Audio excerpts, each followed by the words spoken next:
জলিল কাকার দোকানে টিভি দেখতে গেছিলাম, গিয়ে দেখি একটা মেয়ে 2 লক্ষ টাকা নিয়ে মার্কেটে গেছে।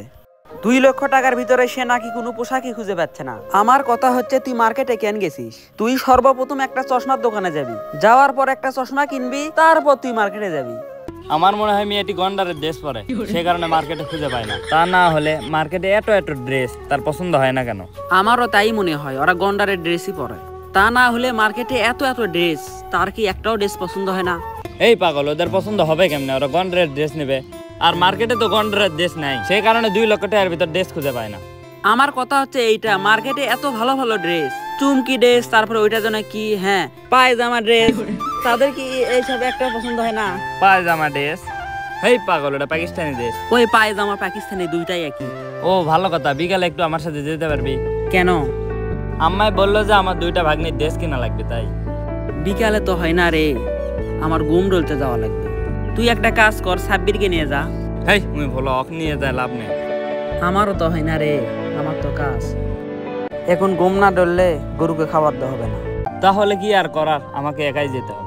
আরে হ্যাঁ, তুই একাই পারবি, গিয়ে দাম দর করে ভালো করে কিনবি। এই ঈদের সময় জামা কাপড় কিনতে আমাকে যে বিরক্ত লাগে, শালারা 200 টাকার জিনিস 5000 টাকা চাই, ওখানে এখন তুই কি বলবি? এই পাগল, দোকানদার যেমন নির্লজ্জ হয়ে দাম বলে, তুইও তেমন নির্লজ্জ হয়ে দাম বলবি। যদি 5000 টাকা চাই, তুই 300 টাকা বলবি। এই 300 টাকা বললে যদি মার দেয়?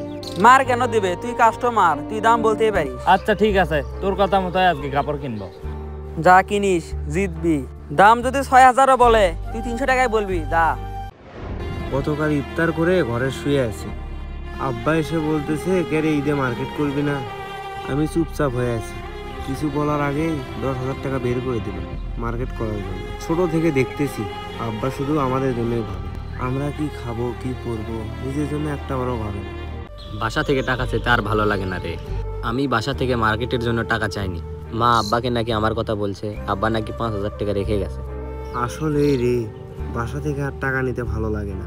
কবে যে ইনকাম করতে পারবো, ঈদে সবার জন্য কাপড় কিনবো, সেই দিন মনে শান্তি পাবো। শোনে, প্রত্যেকটা বছর ঈদে কিন্তু সবার আগে আমরা আমাদের কাপড়ই কিনি, কিন্তু এবার তা আমরা করবো না। তাহলে কি করবি?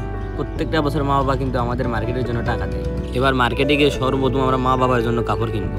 কোনো বছর দেখলাম না বাবা নতুন কাপড় পরে ঈদের নামাজে গেল। তুই ঠিকই বলছিস, আব্বা আমার জন্য কাপড় কিনে যদি টাকা বাঁচে তাহলে আমরা কিনবো। তাহলে চল মার্কেটে যাওয়া হোক, ঈদের তো বেশি সময় নেই, 2 দিনের মতো আছে। তাহলে কখন যেতে চাচ্ছিস? শোন, রোজা থেকে মার্কেট করতে ভালো লাগে না, ঠিক মতো হাঁটাও যায় না, ইফতার পর গেলে ভালো হয়।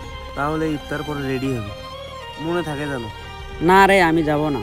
যাবি না মানে মার্কেট করবি না? তার মানে তুই মার্কেট করছিস না? আরে না, মার্কেট কেন করব? আমার পাঞ্জাবি আছে। তুই যখন যাবি না তাহলে আর কিছু করার নাই, এই তুই ইফতার পরে রেডি হস। ঠিক আছে।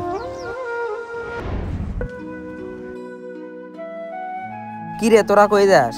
তোর কাছে যাচ্ছিলাম, দেখা হয়ে ভালো হলো। এই দে, ধন্যে। এটা কি? খুলে দেখ। এর ভিতরে তো পাঞ্জাবি। ওর ভিতরে তো পাঞ্জাবি থাকবে। পাঞ্জাবি? এটা কাকে দিব না কি করব? না পাগল, তোর জন্য না, তোর নানির জন্য। আরে পাগল, তুই ওটা। এটা আমার জন্য? হ্যাঁ রে, তোকে কি খাতা কলম দিয়ে লিখে দিতে হবে? মার্কেটে গিয়ে সর্বপ্রথম আগে আব্বা আমার জন্য কাপড় কিনছি, তারপরে পাঞ্জাবিটা চোখে পড়লো, তারপরে ভাবলাম 3 বন্ধু একই পাঞ্জাবি নিই। ঈদের দিনে 3 জনে কিন্তু একই পাঞ্জাবি পরবো। এই দেখ তো কান্না করে, এই নিচেই কান্না করে। চল চলুন সবাই ঈদের আনন্দ ভাগাভাগি করে নিই।